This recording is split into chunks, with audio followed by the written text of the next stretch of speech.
Assalamualaikum warahmatullahi wabarakatuh. Izin mengenalkan diri, nama saya Ramulana dengan NPM 2255066102.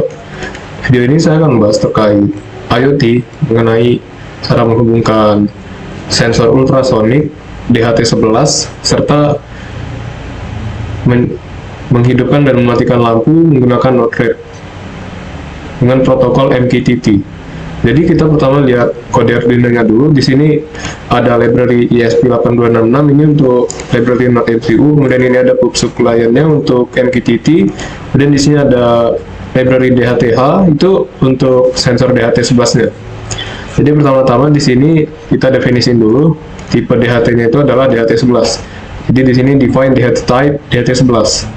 Kemudian di bagian ini menggunakan SSID. SSID-nya itu menggunakan pointer di sini agar memorinya dapat dimanipulasi, agar dia itu tidak terlalu banyak memakan memori. Jadi di sini ada SSID-nya, ini WiFi saya dan ini passwordnya. Ini dapat disesuaikan dengan kebutuhan masing-masing. Kemudian di sini untuk MQTT servernya ini adalah IP localhost saya yang dari Ubuntu servernya. Kemudian di sini adalah settingan WiFi-nya untuk ESP. Kemudian di sini adalah pendeklarasian pin. Di sini saya meletakkan DHT di pin D1, trigger untuk trig dan echo ini merupakan bagian punya ultrasonic. Jadi di ultrasonic itu terdapat dua bagian, yaitu trigger dan echo. Jadi dia tuh cara kerjanya, si ultrasonic ini memancarkan gelombang suara, kemudian pantulan yang diterimanya kembali itu akan dihitung jaraknya dengan rumus yang ada di sini.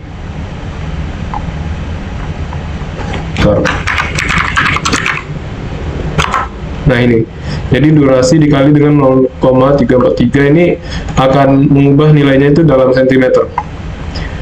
Itu kodenya secara garis besar. Kemudian di sini ada satuan untuk variabelnya, ada durasi, ada distance, kemudian ini ada flash measure. Ini untuk callback dari MQTT-nya. Di sini ada beberapa parameter yang bisa dilihat, ada topik, byte, message, serta length-nya. Kemudian bagian ini itu untuk melakukan perulangan print di sini. Kemudian ini bagian yang ada percabangan ini untuk mengontrol lampu. Di sini kita menggunakan dua lampu. Saya menggunakan dua lampu dan saya namai lampu 1, lamp 1 dan lamp 2. Nah, di sini terdapat room. Room ini nanti akan kita gunakan pada node RED. Jadi gunakan nilai yang dapat dipahami atau simple aja gitu, yang jelas. Jadi di sini saya buat gini, room lamp 1, agar saya tahu oh ini buat lampu 1. Itu lebih mudah seperti itu.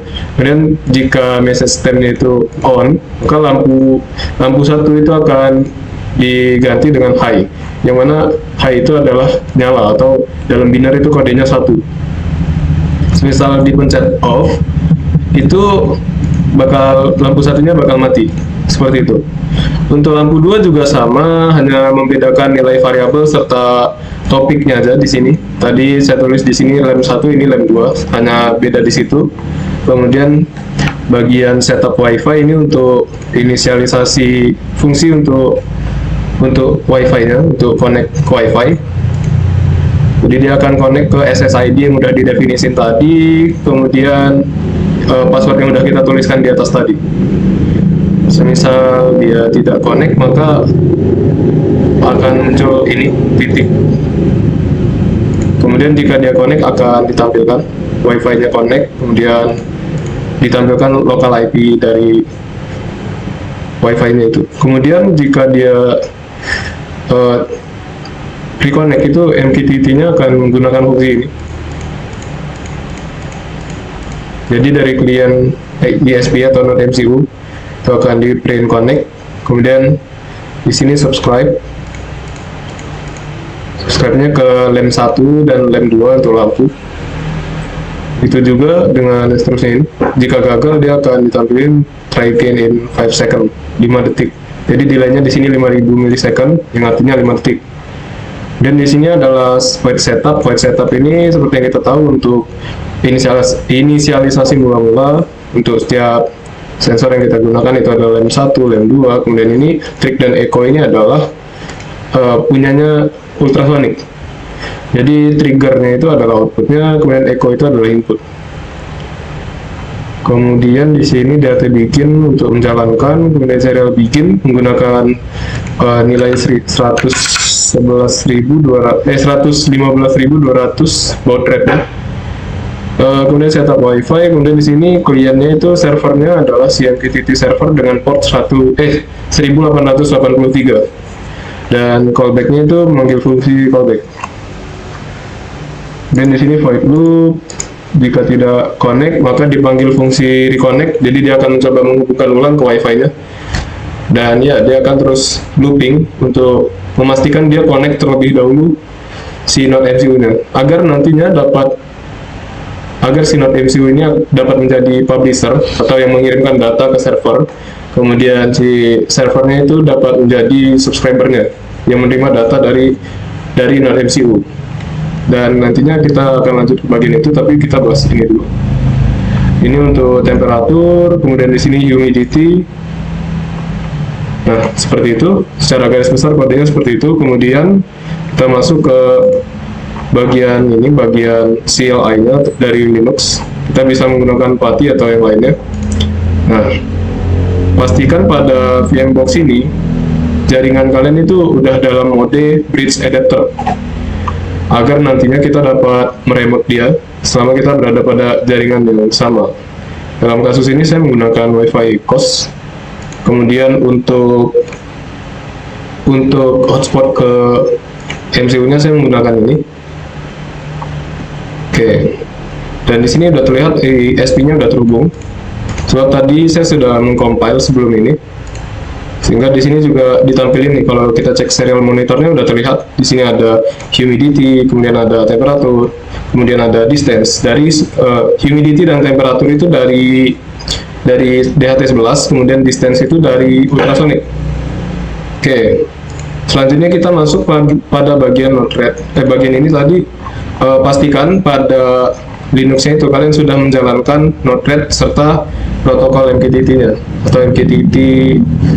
Ya, protokol MQTT dan node rate-nya pastikan dinyalakan. Kemudian kita dapat masuk ke sini, ke localhost dari servernya. Nah, jadi di sini terdapat beberapa node. Di sini ada node temperatur, node humidity, ada ultrasonic, serta di sini ada node lampu. Bagian pertama dari temperatur. Dari temperatur ini kita dapat mengatur bagian server ini menjadi jika belum ada kita dapat nambah, kemudian dituliskan sini namanya localhost. Sebentar, ini dituliskan localhost, kemudian nama servernya localhost, portnya 1883 dan connect automatically-nya dinyalain, kemudian protokolnya MQTT 311, kemudian udah gitu aja. Nah, setelah kita membuat servernya, nanti kita assign atau kita letakkan temperatur ini ke localhost. Kemudian untuk action ini oke, single topic nggak apa-apa, tapi untuk topik ini adalah bagian krusial. Jadi kalian harus memastikan apa yang kalian topik apa yang kalian definisin pada kode di Arduino kalian. Bisa kita cek lagi di Arduino-nya. Ini di close dulu.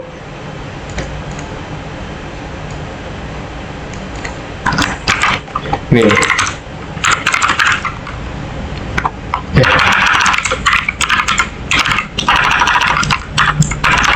Nah, jadi kalau di kode saya itu nama topiknya publish ke room temperature. Jadi di sini pastikan sama namanya. Kemudian untuk QoS, quality of service-nya itu dibuat 2 agar dia bisa lebih maksimal. Kemudian penamaannya di sini saya buat temperatur aja. Kemudian dari temperatur ini kita ingin menampilkan 2 output berupa gauge atau kayak speedometer itu, kemudian ada chart itu berupa grafik. Jadi bagian gauge itu kita buat dulu grupnya. Di grup ini bisa kita cek nih, kita namakan grupnya temperatur, kemudian masukkan pada tab home, kemudian yaudah yang lain bisa dibiarkan saja. Kemudian nanti di grup ini kita pencet temperature. Kemudian type-nya itu gods, tetap ya. Kalau label ini adalah judulnya gitu. Judul pada grafiknya itu apa? Di sini saya buat simpel aja, temperatur dalam kurung C. Dalam artian C ini adalah Celsius. Kemudian value-nya ini defaultnya value, dia akan mengambil nilai dari Arduino tadi, dari sensor tadi. Kemudian unitnya itu C itu dalam kasus ini maksudnya Celsius. Dan range-nya saya setting 0 sampai 100. Yang lainnya bisa ini bagian namanya boleh dinamakan. Di sini saya buat simple aja temperature gods biar membedakan antara gods dengan chartnya. Di sini tadi kan gods, ini sekarang kita lihat yang chart. Yang chart juga pastikan grupnya itu pada temperatur. Kita tinggal assign aja, dia pencet temperatur. Kemudian di sini temperatur chart, oke, ini cuma penamaan label aja, nggak terlalu ngaruh. Ini juga penamaan. Kemudian di sini sumbu Y-nya itu, sebab kalau grafik itu kan dia bentuknya biasanya kalau grafik divisualisasi itu seperti ini. Jadi sumbu Y itu saya setting buat dari 0 sampai 100. Oke, untuk humidity juga secara logikanya sama, hanya yang membedakan itu adalah topiknya. Topik serta penamaannya saja yang berbeda. Jadi topik kalau buat temperatur tadi di sini saya settingnya temperatur, kemudian buat humidity itu bisa dicek di kodenya lagi. Humidity seperti ini, penamaan topiknya pastikan sama, sebab itu akan sangat berpengaruh. Jika ada salah penamaan, dia mungkin datanya tidak dapat dikirimkan atau tidak dapat diterima oleh servernya. Jadi untuk humidity nggak jauh beda sama temperatur tadi, yang membedakan hanya grupnya serta penamaan. Oke, kita mungkin masuk ke ultrasonic. Ultrasonic di sini sama seperti tadi, kita buat masukkan dia ke server localhost. Ini sama settingannya. Kemudian topiknya saja yang dibedakan, yaitu room distance. Ini room distance buat si ultrasonic. Kemudian QS-nya 2. Kemudian ini juga seperti itu, bagian gods dan chart-nya. Oke, ini sudah oke. Kemudian kita cek bagian lampu. Di sini kita menggunakan apa ya kemarin? Ya button, namanya button. Ini node-nya adalah button. Oh ya, kalau yang sebelumnya tadi ini lihat, perhatikan bagian sini dan perhatikan bagian sini. Nah, jadi dia kalau di kiri ini berarti input. Bisa kita lihat di sini ada dua nih, ada MQTT in dan ada MQTT out. Kalau dia mati di sini, ini bagian temperatur dia kiri, kemudian bagian lampu dia kanan. Jadi itu juga perlu diperhatikan agar tidak salah nantinya. Nah, jadi bagian satu ini adalah tombol action untuk menyalakan lampu satu. Di sini tinggal kita setting grupnya itu disimpan di lem 1 bisa. Karena di sini saya inisialisasinya seperti itu. Ini lem 1 seperti yang sudah dijelaskan tadi untuk lampu 1 dan lem 2 untuk lampu 2. Oke, di bagian ini sudah oke. Kemudian di bagian payload itu kita tulis on, kemudian topiknya di sini room lem 1 dan selebihnya udah oke. Untuk tombol off-nya juga seperti itu, yang membedakan hanya penamaan di sini, ini off lem 1, kemudian payloadnya itu off.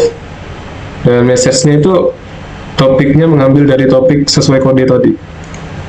Kemudian di sini ada MQTT out. MQTT out di sini kita ambil nilainya dari server lagi. Kemudian di sini topik room lem 1, QoS-nya 2. Ini sebagai switch punyanya lampu 1. Kemudian bagian ini bisa dikosongkan saja. Untuk ini lampu 2 itu juga sama logikanya. Yang membedakan hanya grupnya, sama seperti lampu 1. Yang beda hanya label. Kemudian di sini payloadnya masih nggak jauh beda, yang membedakan hanya topik serta penamaannya aja. Oke, off-nya juga seperti itu. Kemudian switch lem 2 ini MQTT out dari server localhost dan topiknya room lem 2. Oke. Setelah bagian ini oke, nanti bisa dipencet deploy, tapi tadi karena saya udah deploy duluan, ini udah ada status connected, connected, connected, connected, dan connected. Kalau udah hijau semua berarti bagian sini udah oke. kita bisa refresh, tinggal menambahkan ini ya. Jadi di bagian kode, di bagian servernya ini bisa, di bagian browser kita itu bisa kita tambahin, setelah port ini kita tambahin /UI agar dia dapat menampilkan dashboardnya. Ini karena datanya sudah saya kumpulkan dari tadi, jadi di sini nampak grafiknya ada naik turunnya. Ini bisa dilihat. Oke, ini humidity-nya di kosnya cukup lembab, itu 80% karena siap hujan. Temperaturnya cukup dingin, itu 29 hingga berapa tadi? Ya, bahkan 28 juga ada, 28,9 sampai 29 Celcius. Kemudian ini distance ini dari sensor ultrasonik. Mungkin setelah ini saya tampilkan aja videonya biar lebih jelas, sebab agak susah untuk menunjukkannya dari webcam. Oke, untuk bagian ini seperti itu. Kemudian di sini untuk mematikan dan menyalakan lampu satu. Di situ lampunya nyala, kemudian ini mati, ini nyala, kemudian bisa dimatikan juga. Tetapi karena tidak terlihat di sini, saya akan menggunakan HP untuk merekam itu. Jadi di sini telah terdapat USB, kemudian ada node MCU dan lampu. Ini lampu 1 dan ini lampu 2. Kemudian ini sudah dirangkai juga THT11-nya. Pastikan untuk pin negatif dan positifnya tidak terbalik. Begitu juga dengan ultrasoniknya. Oke, sekarang kita lanjut ke tahapan berikutnya. Oke, jadi ini adalah sudut pandang lainnya. Di sini udah muncul dashboardnya. Kemudian ini adalah rangkaiannya. Di sini terdapat sensor ultrasonik, kemudian di sini ada sensor suhu, kemudian di sini ada node MCU-nya. Nah, jadi jika sensor ultrasoniknya saya arahkan ke bagian yang berbeda,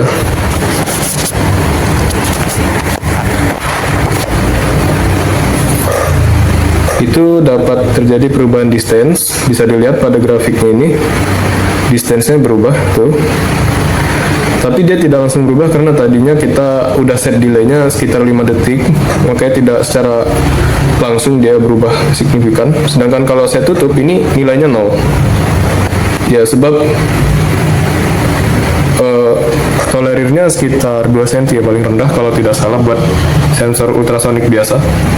Kemudian jika kita lihat ini sensor suhu, ini adalah tampilan temperatur beserta humidity-nya, di mana temperatur sekarang itu 29,8 dan humidity-nya itu 82%. Cukup lembab dan tetapi sejuk. Kemudian di bagian distance ini grafiknya udah banyak. Jadi bagian atas ini namanya chart. Grafik yang menampilkan sumbu X dan sumbu Y ini adalah chartnya. Kemudian yang dikatakan gauge itu adalah yang seperti speedometer ini. Nah, selanjutnya kita masuk ke lampunya. Di sini sudah terdapat 2 lampu. Misal ini saya pencet. Ini nggak kelihatan ya. Ini saya pencet on. Nah, lampu putih menyala. Kemudian jika saya pencet on lamp 2, itu lampu merahnya nyala. Oke, seperti itu. Kemudian jika saya pencet off juga seperti itu, dia akan mati. Ini juga mati jika dipencet. Ini distance-nya karena dia mengarah ke bagian yang jauh, distance-nya terdeteksi 1000 berapa itu tadi? 1190-an. Tapi jika saya arahkan ke atas, itu ada sekitar 2,4 meter. Oke, mungkin begitu saja untuk demonstrasinya. Segitu dulu untuk video kali ini. Terima kasih. Wassalamualaikum warahmatullahi wabarakatuh.